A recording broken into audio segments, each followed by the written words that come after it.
At my son's birthday party, my granddaughter grabbed my arm in a panic. "Grandpa, let's get out of here. Now." I was stunned. "Why?" I asked. "Just go, please," she begged. I trusted her, and it saved me from a terrible act on the part of my son. You would not believe what he was planning to do. Before we continue, please subscribe to the channel and let us know where you're listening in the comments. "Dad, I need you to listen to me this time, without jumping to conclusions." Frank burst through my front door mid-sentence, not bothering to knock. His confidence felt rehearsed, like he'd practiced this moment in his car outside. I removed my reading glasses slowly, folding the evening newspaper and setting it aside. The leather armchair creaked as I straightened. "Evening to you too, son." My voice carried 40 years of dealing with overeager contractors who promised the impossible. "What's so urgent it couldn't wait for a proper greeting?" He paced toward my bookshelf, then spun back, hands gesturing wildly. "This is it, Dad. The opportunity I've been waiting for. A real estate syndicate with guaranteed returns." I stood, moving to my filing cabinet with deliberate steps. Frank's eyes followed nervously as I retrieved a manila folder marked Frank Investments, 2019 to 2025. "Guarantee, you say?" I spread the documents across my coffee table. 15% returns, perhaps maybe 20. "Dad, this is different."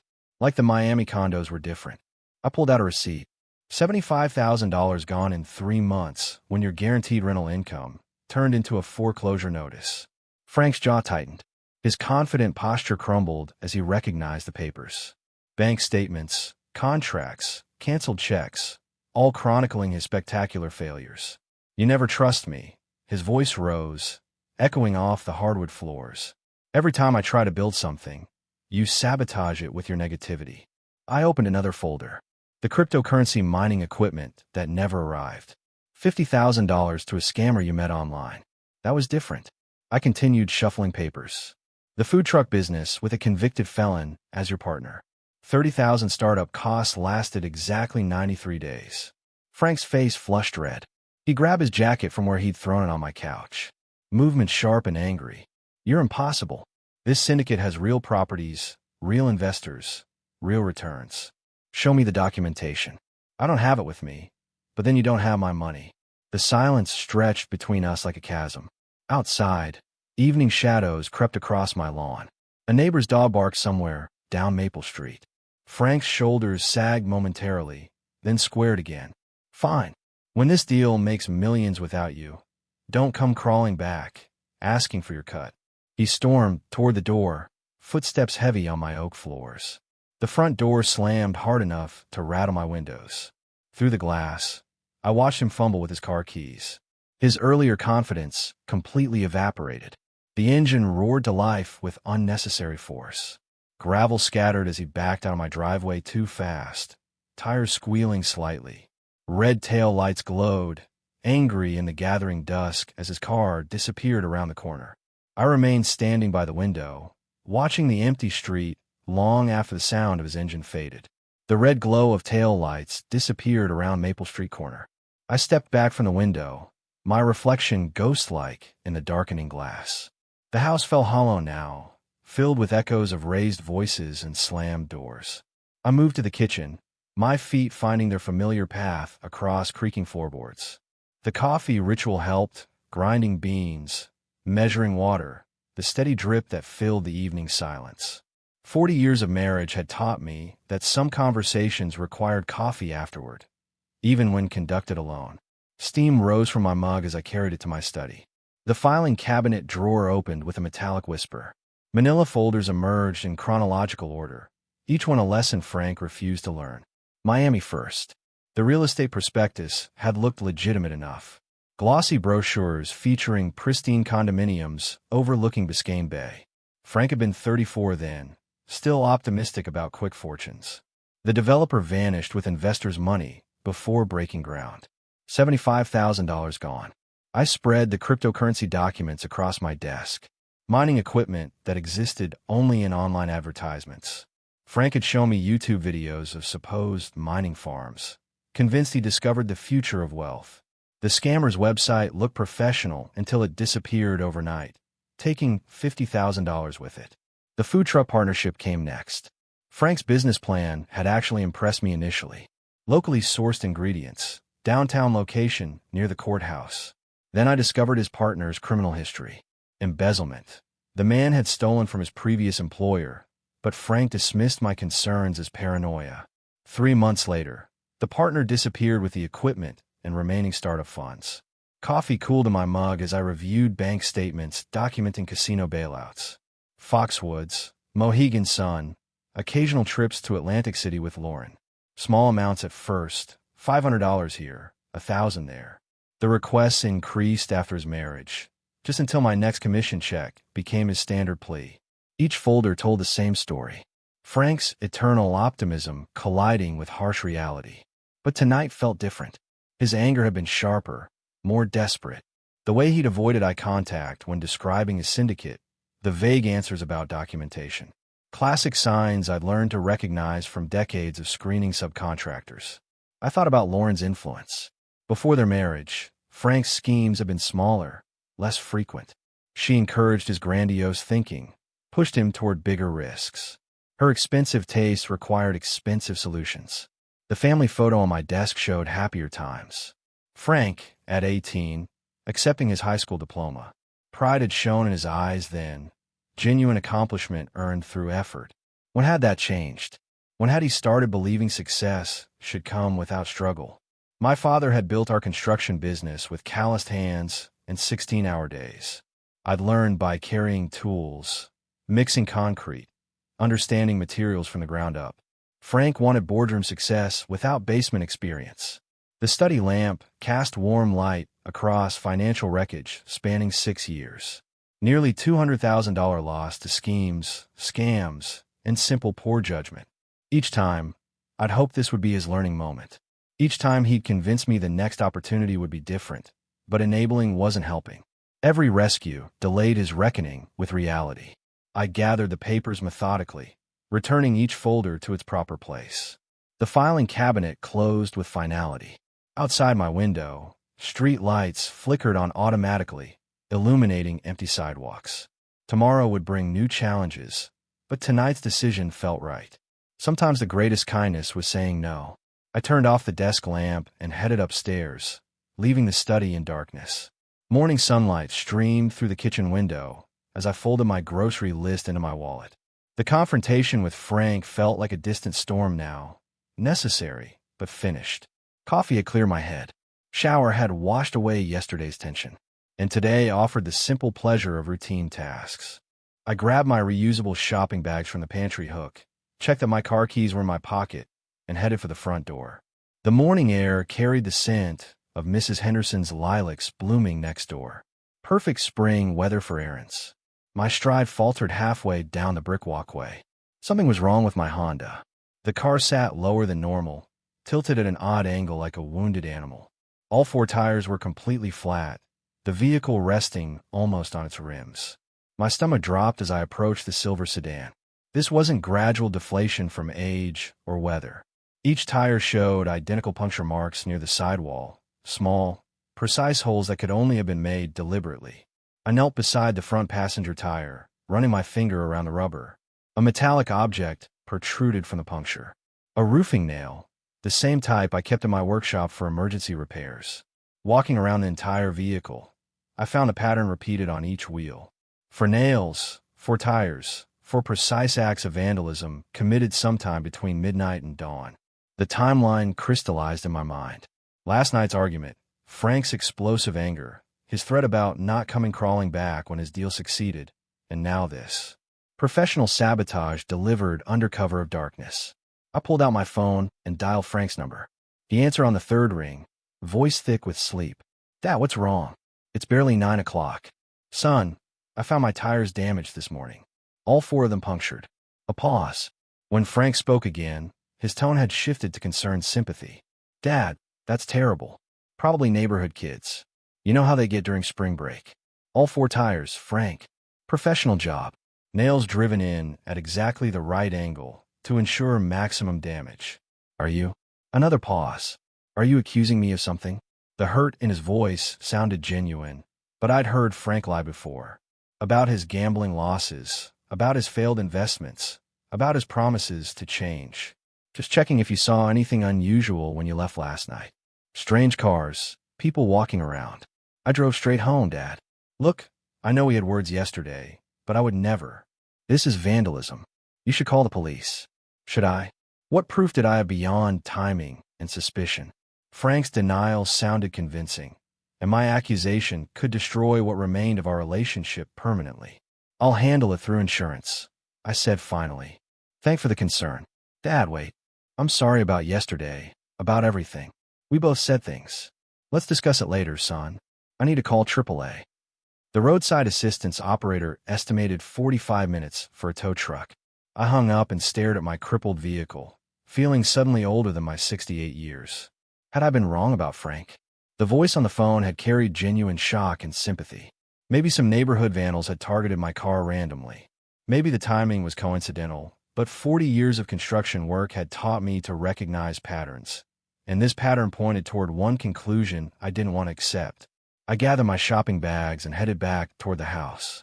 The grocery trip would have to wait. When the mechanic finally arrived, he confirmed what I already knew. 4 professionally punctured tires, $800 in damage. Back home, with a turkey sandwich in yesterday's newspaper, I try to focus on the sports section instead of distracting myself from the growing suspicion in my gut. The phone rang as I reached for my coffee mug. Frank's name appeared on the caller ID. Hey, Dad. How's your day going? His voice carried a brightness that seemed forced, like sunshine breaking through storm clouds. Too quickly to be natural. No mention of our morning conversation about the tires. No reference to yesterday's argument. It's been interesting, I replied carefully. Spent the morning at Morrison's Tire Center. Oh, right. The vandalism thing. That really stinks. Listen, I'm calling with good news, though. Tomorrow's my birthday, and Lauren's planned something special. I set down my sandwich. Frank's 40th birthday. In all the drama of recent days, I'd completely forgotten. Nothing fancy, he continued. Just family dinner at 6 o'clock. Molly will be there, and a few close friends. Will mean a lot to have you there, Dad. The invitation caught me off guard.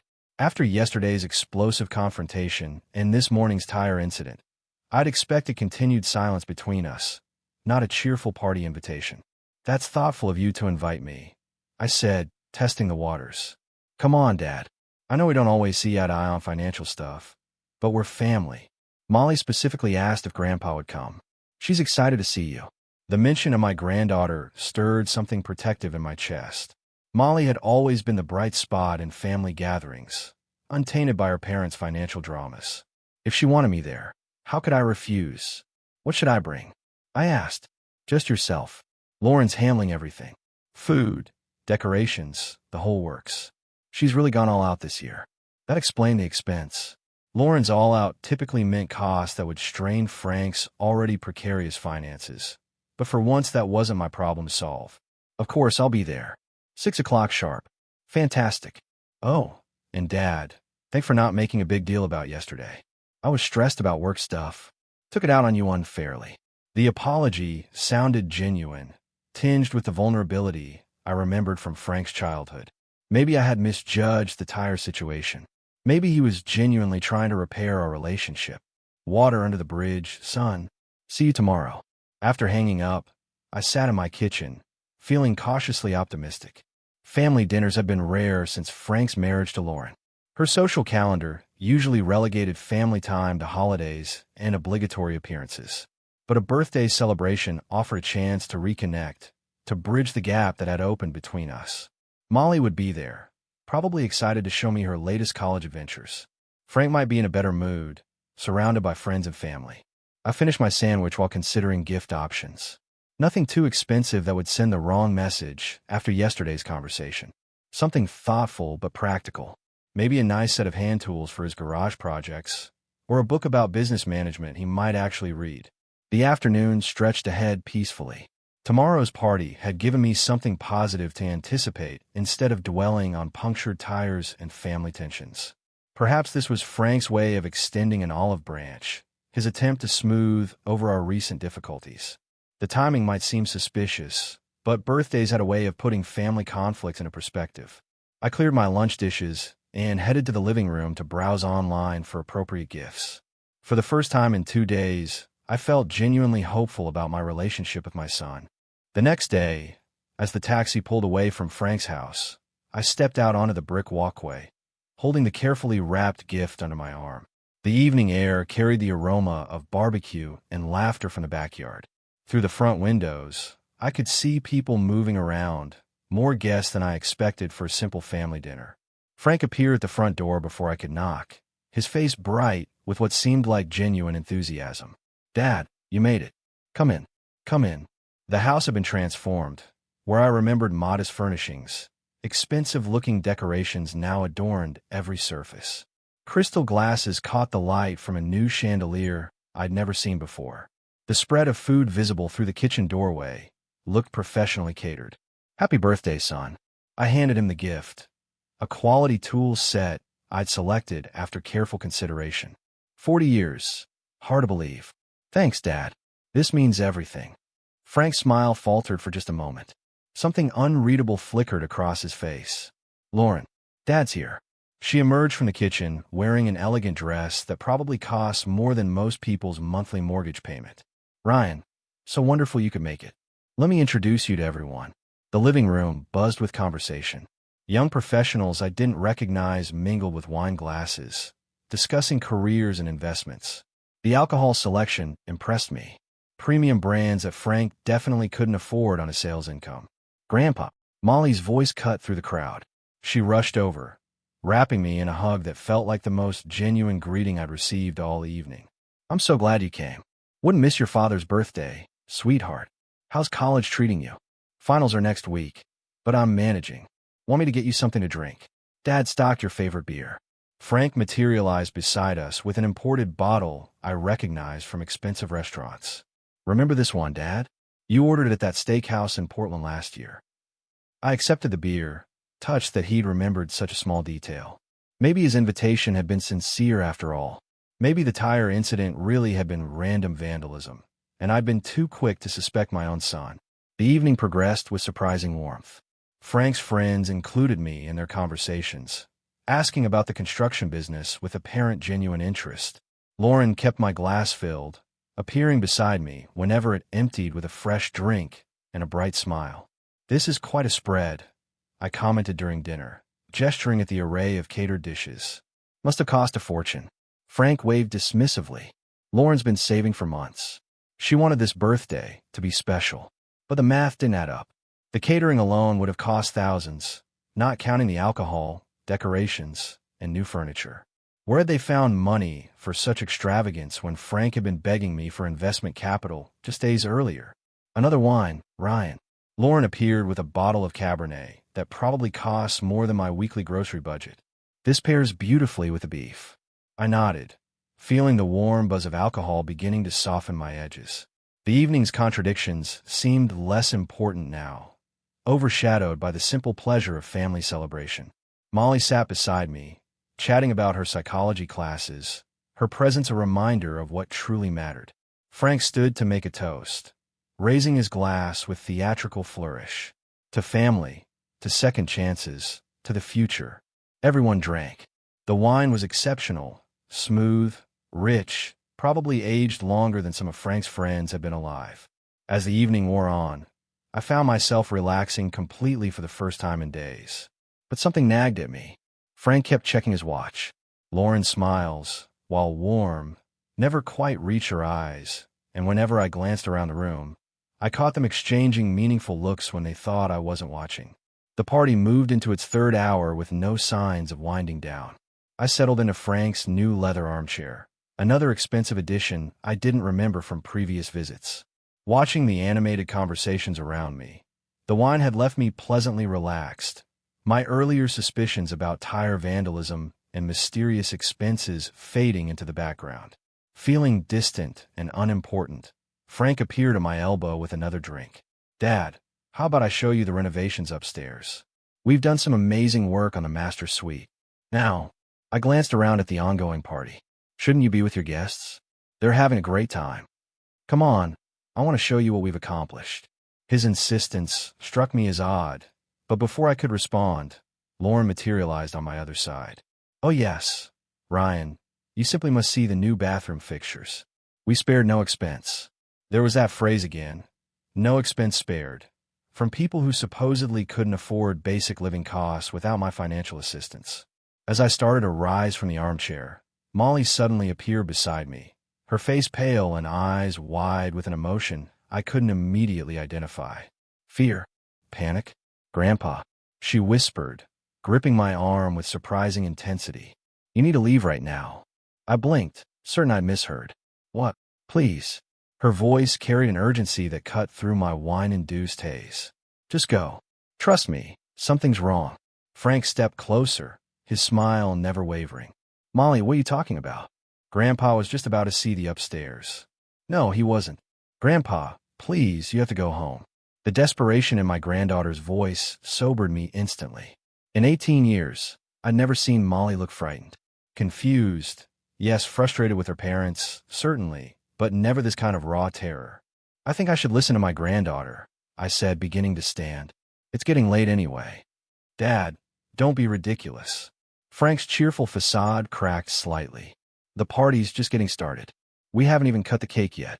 Where are you going, Ryan? Lauren's voice carried a sharp edge despite her continued smile. You can't leave before we've properly celebrated. Something in their coordinated response triggered an alarm I'd learned to trust over 40 years in business. When two people work this hard to keep you somewhere, it usually meant you needed to be somewhere else. I'm feeling a bit tired, I said, extracting myself from the chair, despite their hovering presence. Age catching up to me. Just one more drink, Frank pressed. I have a special bottle I've been saving. Another time, son. I moved toward the front door, but Frank stepped into my path. Dad, really? Molly's just being dramatic. College stress. You know how it is. Molly made a sound that might have been a sob. When I looked at her, tears were starting to form in her eyes. That decided it. Thank you for a lovely evening, I said firmly, stepping around Frank toward the coat closet. I'll call you tomorrow. But Dad, tomorrow, Frank started. I grabbed my jacket and headed for the front door. Behind me, I heard heated whispers between Frank and Lauren, too low to make out words, but urgent enough to confirm Molly's warning had been justified. The cool night air hit my face as I stepped outside, clearing away the last of the wine's fog. I pulled out my phone and called a taxi, then turned back toward the house. Through the window, I could see Molly watching me, her face a mixture of relief and worry. She pressed her hand against the glass in what looked like a goodbye. Whatever danger she felt today, I trusted her instincts completely. When the taxi lights came around the corner, I decided to call her to get a full explanation. The taxi pulled away from the curb as I fumbled for my phone. Street lights casting moving shadows across the back seat. My hands trembled slightly, whether from the evening's alcohol or the adrenaline of escape, I couldn't tell. The driver glanced at me in the rearview mirror, probably wondering why his passenger looked like he'd fled crime scene. I dialed Molly's number, praying she could talk privately. She answered on the first ring. Grandpa, are you okay? Are you safe? The urgency in her voice confirmed my worst fears. Whatever I'd escaped tonight had been real and dangerous. I'm in a taxi heading home. Molly, what was happening back there? Why did you warn me? A long pause. I could hear muffled party sounds in the background, then a door closing.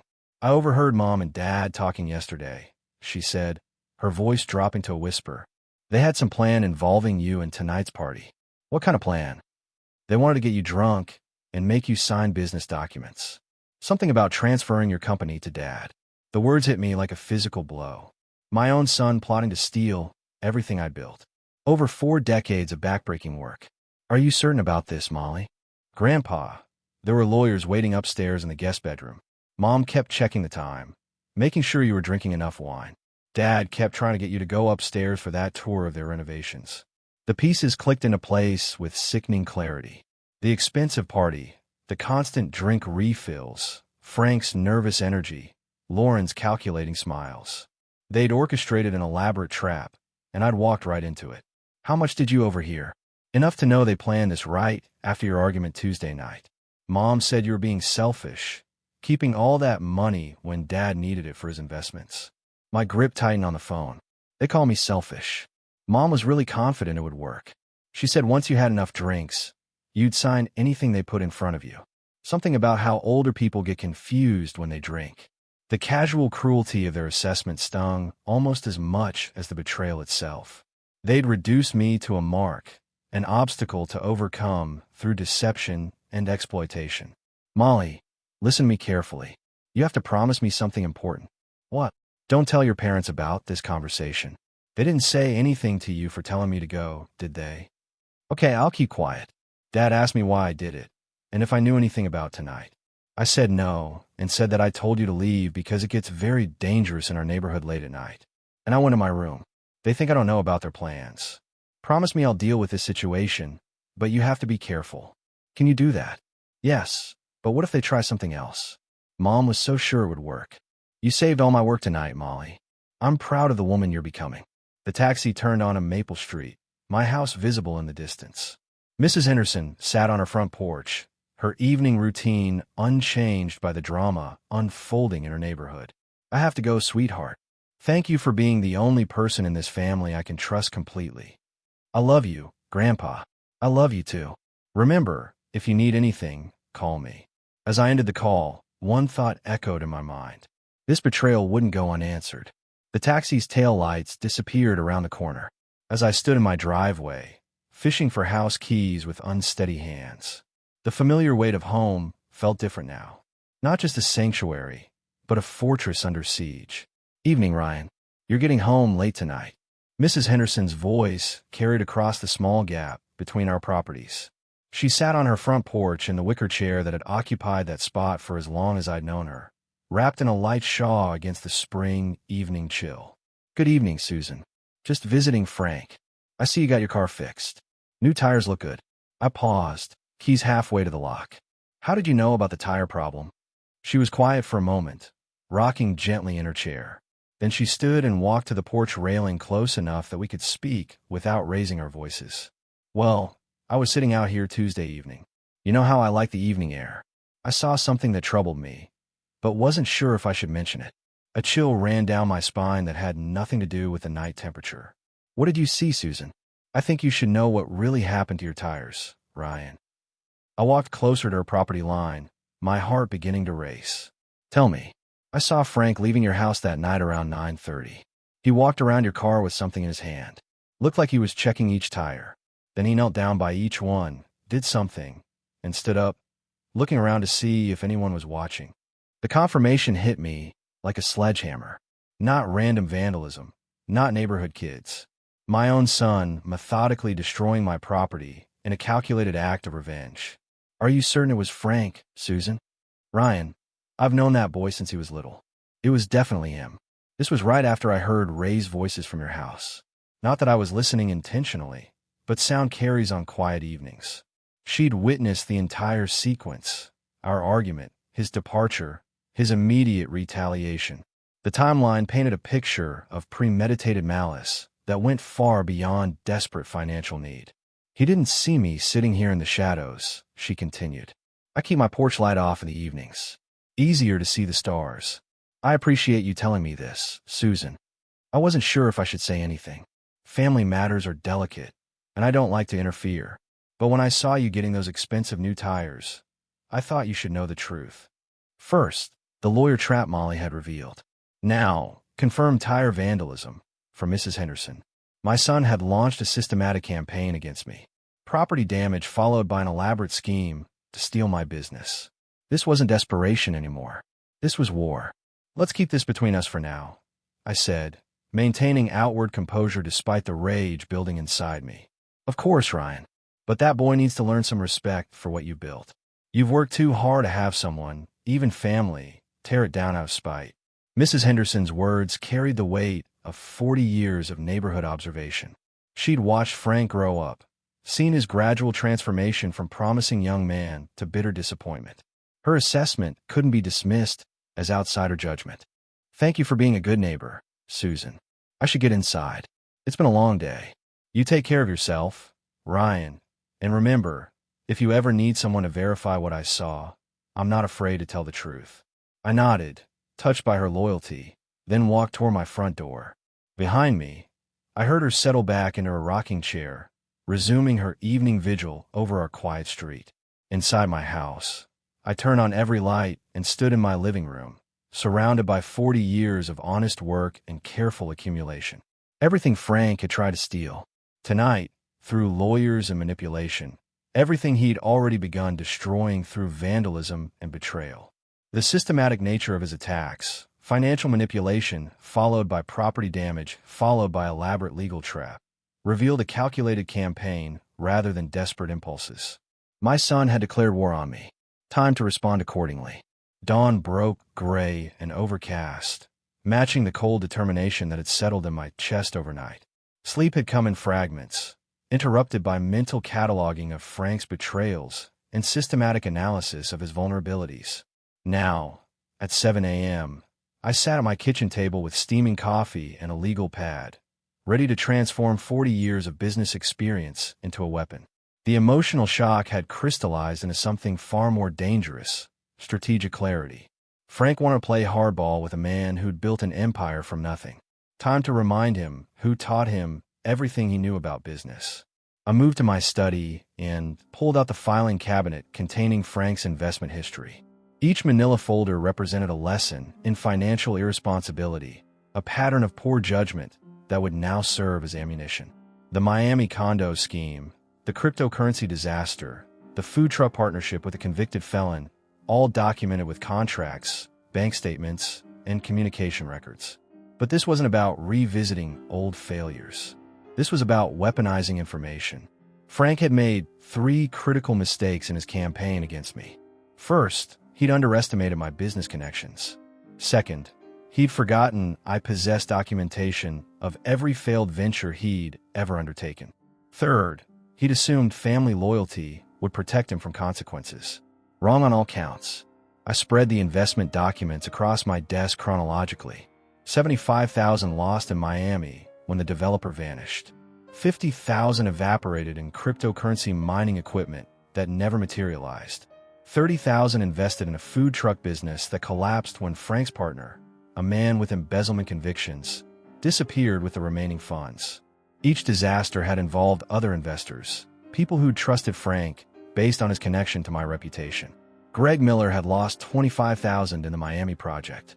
Eric Reynolds had invested $35,000 in the cryptocurrency scheme. Jennifer Walsh had contributed $20,000 to the food truck venture. They'd all lost money because they trusted my son. More importantly, they all belonged to Lewin's tight-knit business community. Greg served on the Chamber of Commerce. Eric chaired the local investment group. Jennifer worked in financial services and valued transparency above all else. Perfect channels for information distribution. I retrieved my contact database and began compiling phone numbers and addresses. Anonymous tips required careful execution, professional presentation, documented evidence, and plausible deniability. The construction industry had taught me that reputation destruction required surgical precision, not emotional outbursts. Phase 1 would expose Frank's pattern of financial mismanagement to his previous victims. Once they started comparing notes, the investment community would quickly understand they'd been systematically deceived. Phase 2 would target Lauren's professional relationships. Her expensive taste suggested income sources beyond Frank's struggling sales career. A woman that calculating how to have business vulnerabilities worth exploiting. Phase 3 would involve legal and financial consequences designed to their ability to attempt future schemes against anyone. The beauty of this approach lay in its sustainability. I wouldn't need to maintain any deception or cover story. The evidence would speak for itself, and Frank's victims would draw their own conclusions about his character and business practices. I opened my laptop and created an anonymous email account specifically for this operation. Professional courier services could handle document delivery. Timing would be crucial. Friday afternoon deployment to ensure weekend processing time and Monday consequences. The phone rang, startling me from my planning. Frank's name appeared on the caller ID. I let it ring. Whatever excuses or explanations he wanted to offer could wait. Right now, I had work to do. By 1 o'clock Friday afternoon, my study resembled a war room. Investment documents lay arranged chronologically across my desk, organized by investor and loss amount. 3 large manila envelopes sat ready for courier delivery, each containing enough documented evidence to destroy what remained of Frank's financial credibility. The first package was addressed to Greg Miller, who'd lost $25,000 in Frank's Miami condo scheme. Inside were photocopies of the original investment contract, bank transfer records, and email communications showing Frank's awareness that the developer was facing bankruptcy proceedings even as he continued collecting investor money. The second envelope contained Eric Reynolds' cryptocurrency catastrophe documentation, $35,000 invested in mining equipment that existed only in online advertisements. I'd included the email thread where Frank admitted the supplier looked questionable, but insisted the returns were too good to pass up. Jennifer Walsh's package detailed the food truck disaster, $20,000 invested in a business partnership with a convicted embezzler. The contract Frank had signed included background check requirements he deliberately ignored. Each envelope contained a simple cover letter, information for your consideration regarding Frank Myers' business practices. Please review the attached documentation and draw your own conclusions. No accusations, no emotional appeals, just facts, dates, and financial records that spoke for themselves. I called Premier Courier Service and arranged same-day delivery to all 3 addresses. The timing was perfect. Friday afternoon would give the recipients weekend time to study the materials and contact each other before Monday's business day began. Anonymous delivery, the dispatcher confirmed. No problem. We'll need cash payment on pickup. Professional courier services asked no questions about anonymous packages. In 40 years of business, I'd learned that legitimate operations often required discreet information sharing. The packages left my house at 2:30 p.m. By evening, 3 of Lewin's most connected business professionals would be reviewing documented evidence of Frank's systematic deception of his investors. Greg Miller controlled significant influence in the Chamber of Commerce. Eric Reynolds chaired the investment group that vetted local business opportunities. Jennifer Walsh's financial services firm advised half the entrepreneurs in town. Frank had picked the wrong people to defraud and the wrong father to betray. My phone rang again. It was Frank's 3rd attempt to reach me since last night. This time I answered. Dad, thank God. I've been trying to reach you since last night. I was busy, son. About yesterday. Why did you listen to Molly and leave? Did she tell you something? I was just tired. It's been a long week. Listen, about yesterday, I'd like you to come over again. Lauren worked so hard on the party. She was disappointed when you couldn't stay. The casual lie rolled off his tongue with practiced ease. No mention of lawyers or signing papers. No acknowledgement of the trap I had escaped. The party was great, I said neutrally. Please thank Lauren for her hospitality. Of course. Hey, maybe we could have lunch next week.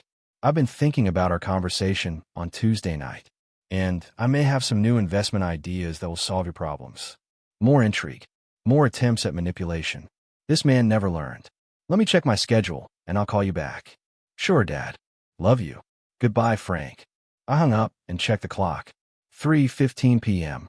The packages had been in transit for 45 minutes. By 6 o'clock, 3 very influential people would be reading very detailed accounts of my son's business failures. The phone rang immediately. Unknown number. I didn't answer. Part of me hoped it was Greg Miller calling to verify the information he just received. But maintaining anonymity was crucial to the operation's success. Let the evidence work. Let Frank's victims reach their own conclusions. By Monday morning, the local business community would be buzzing with documented proof of Frank Myers' systematic deception of his investors. Phase 1 was emotion. Monday morning brought confirmation that my investor campaign had achieved its intended effect.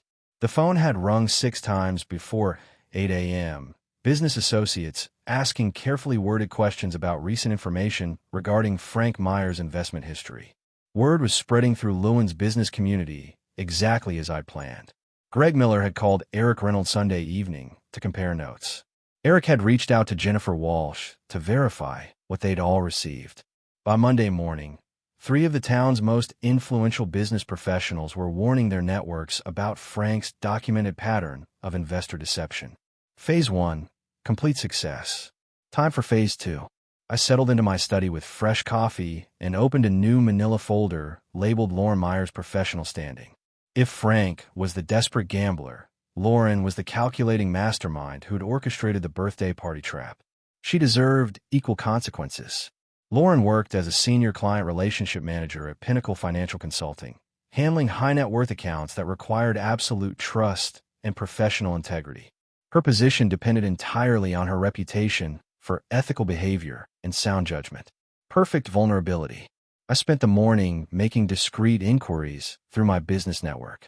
Construction companies often worked with financial consultants, giving me legitimate reasons to ask questions about local firms and their personnel. The information proved illuminating.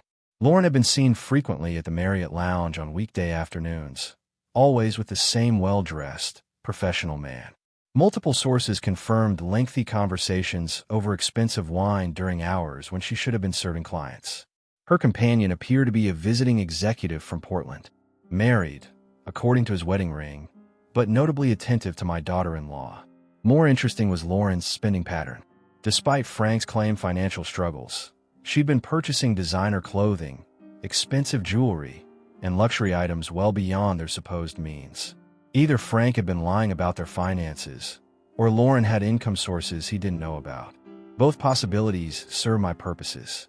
I drafted a professional ethics complaint to Pinnacle Financial's Human Resources Department, carefully documenting the conflict of interest between Lauren's role as a trusted financial advisor and her family's systematic attempt to defraud elderly clients through legal manipulation. The complaint highlighted how someone responsible for protecting clients' financial interests had personally participated in planning to steal my business through fraudulent legal documents and alcohol-induced incompetence. Her employer needed to know that Lauren Myers considered elderly clients' assets legitimate targets for family enrichment schemes. I included documentation of the birthday party expenses, catering, alcohol, decorations that suggested financial resources inconsistent with the struggling family finances Lauren undoubtedly portrayed to colleagues and clients. The anonymous package went out Monday afternoon via professional courier, along with a note suggesting HR investigate Lauren's recent client interactions for possible conflicts of interest or inappropriate financial advice motivated by personal gain. By Tuesday morning, Pinnacle Financial would be conducting an internal investigation of their senior relationship managers' professional ethics and client trust violations. My phone rang as I sealed the envelope. Unknown number. I let it ring, but made note of the time. Frank was getting desperate, calling from different phones to try reaching me. Good. Desperation led to mistakes, and mistakes created opportunities. The systematic destruction of both conspirators was proceeding exactly as planned. Tuesday afternoon brought the sound I'd been expecting.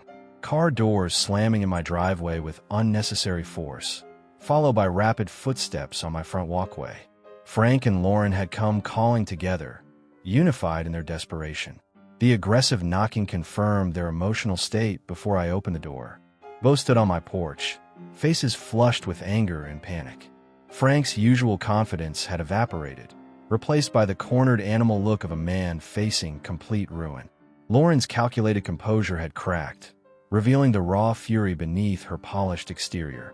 "We need to talk," Frank said, pushing past me into the house. "Now, we know what you've been doing, Ryan," Lauren added, following her husband into my living room. I closed the door calmly and gestured toward the couch. "I've been expecting this conversation. Please sit down." "Don't pretend innocence," Frank snapped, remaining standing. "You destroyed my business relationships with those anonymous letters. Marcus, Eric, and Jennifer all got the same information packet about investments you funded years ago." Lauren's professional anger was more controlled, but equally intense. "My employer received an ethics complaint yesterday. HR is conducting a full investigation of my client relationship practices. Someone sent detailed information about our family financial planning." I settled into my leather armchair, the same spot where this entire conflict had begun a week ago. Those complaints contained only factual information. Investors deserve to know about documented patterns of failure. "Factual." Frank's voice rose. "You deliberately sabotaged my reputation." "I shared truth," I replied evenly. "If truth damages your reputation, perhaps the problem lies with your actions, not my disclosure." Lauren leaned forward aggressively. "You're destroying my career over a family disagreement." "Let's discuss what really happened," I said, reaching for the folder I prepared for this moment. "You plan to steal 40 years of my work through fraud and manipulation." I opened the file, revealing documentation of their systematic betrayal. "Molly told me about the lawyers waiting upstairs at your birthday party. Mrs. Henderson saw Frank puncture my tires after our argument. This wasn't desperation. This was premeditated theft. The color drained from both their faces as they realized the scope of my knowledge. Tuesday argument about money. I continued methodically. Wednesday morning tire vandalism and retaliation. Thursday evening, elaborate trap involving alcohol, lawyers, and legal documents designed to transfer my business assets. Frank's defiance crumbled. Dad, you don't understand the pressure we're under. I understand perfectly. I interrupted. You decided that stealing from your father was easier than building your own success.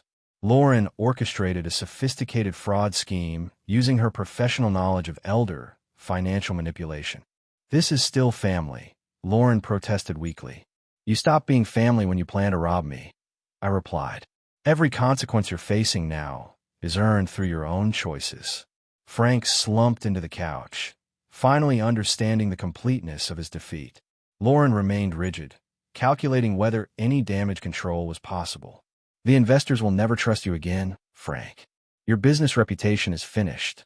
I continued. Lauren, your professional ethics investigation will likely end your career. These are natural consequences of attempted theft and fraud. What about Molly? Lauren asked desperately. Molly's future remained secure. Unlike her parents, she chose to protect family instead of exploiting it. Her college education and life prospects are unaffected by your consequences. I stood, indicating the conversation was over. You declared war on me through systematic betrayal. I responded with systematic truth-telling. Justice isn't revenge. It's accountability.